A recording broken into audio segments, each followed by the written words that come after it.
শনিবার বিজেপির রাষ্ট্রীয় সভাপতি জেপি নাড্ডা, সুস্মিতা দেব এবং রাজ্যসভার অন্য চারজন নবনির্বাচিত সদস্য শপথ নিয়েছেন।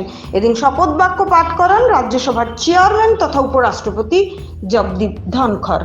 শপথ নেওয়া সদস্যদের মধ্যে রয়েছেন জেপি নাড্ডা গুজরাট, অশোক রাও, শঙ্কর রাও চৌহান মহারাষ্ট্র, চুন্নিলাল গরাসিয়া রাজস্থান, অনিল কুমার যাদব মান্দাদি তেলেঙ্গানা, সুস্মিতা দেব এবং মোহাম্মদ নাদিমুল হক উভয় পশ্চিমবঙ্গ। উপরাষ্ট্রপতি এবং রাজ্যসভার চেয়ারম্যান জগদীপ ধনখড় আজ সংসদ ভবনে রাজ্যসভার নির্বাচিত সদস্য হিসেবে ওই 6 জন নির্বাচিত সদস্যকে শপথ বাক্য পাঠ করান।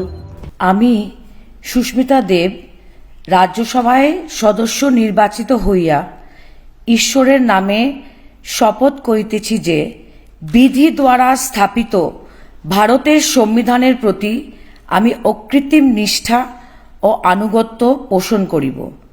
আমি ভারতের সার্বভৌমত্ব ও অখণ্ডতা রক্ষা করিব এবং যে কর্তব্যভার আমি গ্রহণ করিতে উদ্যত হইয়াছি তাহা নিষ্ঠপূর্বক নির্বাহ করিব।